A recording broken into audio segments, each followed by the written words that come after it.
Commissioner, I can't believe it. It was actually 10 years ago that Governor Gibbons first appointed you on the Board of County Commissioners. Can you believe it was 10 years ago? And now, of 10 course. years? Really? Yes. It's been 10? Oh, Wow. Absolutely. Amazing. And of course, the voters gave you a mandate last November to re-elect to serve the voters of District D. Always nice to get that vote. Absolutely. Yeah, you know, I'm so very grateful to our former governor.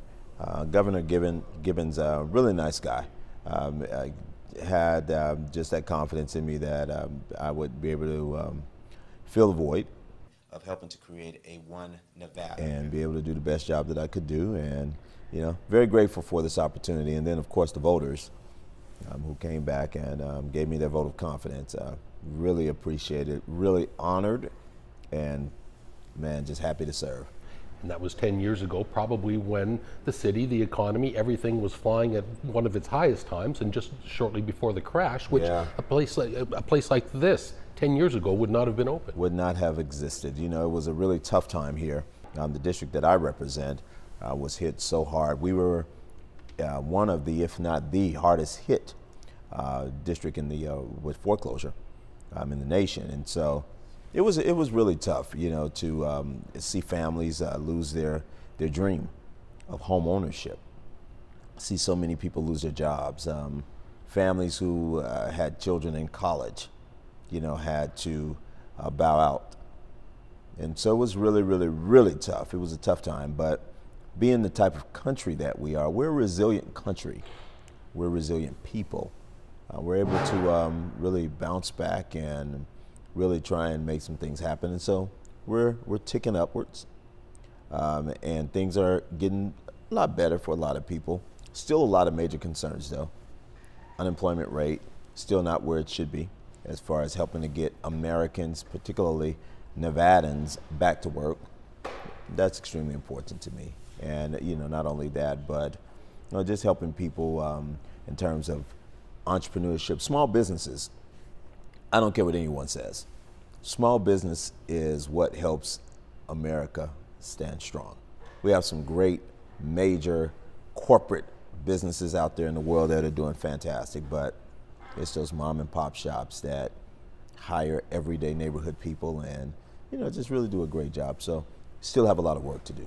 And this is a classic example. The Eclipse Theater here in downtown, third and gas, small privately owned business, like you say, couple dozen jobs like that. A little bit different. They've got the concierge upscale. You could grab some chicken fingers or a cold glass of wine or something. Yeah. Something completely different. But these are the types of things that really are the backbone of the community. Absolutely, and this is why I wanted to come here. I wanted to make sure that we continue to showcase small businesses. We want to let small businesses know that we are here, we support them 100%, and we want to see them continue to thrive. I know that there are a lot of other things as far as helping them to keep their doors open, and so it's my hope that we're able to come up with some concepts.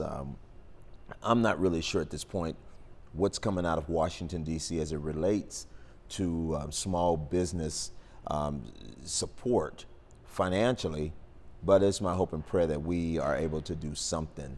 Small, women, minority-owned businesses, my goal is to see what we can do to help move that in a place where everyone will have an opportunity to participate in what we call the American dream. And that's just getting yourself a little slice of the pie. That's if you're interested in going into business. What is the government's role in helping or aiding in small business, Commissioner? Well, you know, we rely on the public a lot as it relates to tax dollars. And so the government's role, I believe, is a give back. You know, let's show people their government dollars, their tax dollars are working for them. Not only are we responsible for the public's infrastructure, schools, lights, curb, gutters, parks, all types of social services, but also too, helping to restore those dollars, helping to reintegrate those dollars back into the community. And we do that by helping to lift up small businesses. You know, why is it that we have to look for goods and services outside of our communities? You can have those right inside of your community. And so I think that's government's role, not to come in and put all types of regulations and dictate how a person should run his business, but to be able to be a helping hand, to be a hand up. not so much a handout. Let's talk a little bit about a business that wasn't around 10 years ago, is marijuana, whether it's in the medical or now in getting very close to being in the recreational realm here in Clark County and all of our cities. How is that going to impact things? And again, as you say, everything you've just said, those are all small business people that are running those types of operations, but it still seems to be, maybe not everyone's accepted that type of business, but they should. The entire marijuana business, whether it's medical or recreational, it's something that the voters approved. The voters stepped up, and that's what people have to understand. Every single vote counts. So whether you were for it or against it, you had an opportunity to exercise your right. Now that it's been approved, we're waiting on the regulations from a state standpoint because the federal government is still illegal on a federal level. So we're waiting on state regulations to come down to help us as we navigate through it on a local governmental level. But when you look at many of the possible funding opportunities it has to help us with our infrastructure, it helps us in terms of education. It has some benefits to it. Now, morally, there are people that have major concerns, and that's okay because there are a lot of people that just don't do the drug thing, and we get that. But when you talk about, from a medical standpoint, I was a non-believer until I actually had an opportunity to see patients who were free of pain, who were in the healing stages. When I seen babies who were suffering 12 to 15 to 20 seizures a day, utilize this plant, transform it into oil, place it underneath their tongue, and to watch the pain go away, I became a believer. Now, recreational, that's a whole nother subject matter.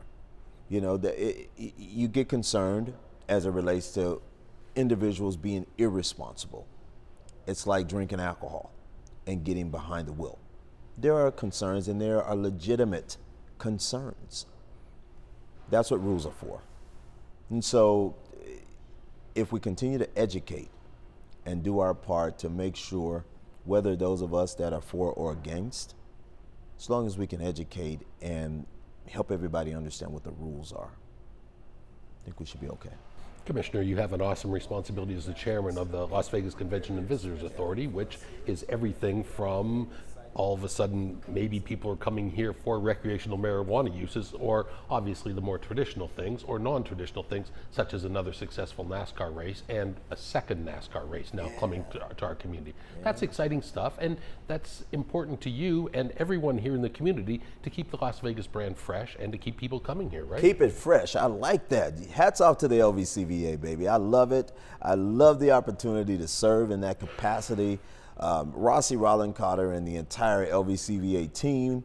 What a, man, I just get, as you can see, I just turned up real quick. I love that board. I love the agency. I love what we do to be able to continue to push the envelope, to attract more visitors. I mean, look at the millions. We're on track to break that record this year for 2017, to attract NASCAR. And then the fans, over 120,000 fans, which about 90,000 of them come from all over the world. I mean, it's just crazy. And they have been so supportive and requesting so much that we have added a second NASCAR race. So we have one in the spring and we'll have one in the fall, only in Vegas. This is where everybody wants to come. And so you look at not only NASCAR, but you look at CES, you look at the Magic Show, you look at Con Egg, you look at all of the big shows that are coming here to Vegas. All the entertainers want residencies here in Las Vegas. You look at all the restaurants, all the fashion industry is trying to come to Las Vegas.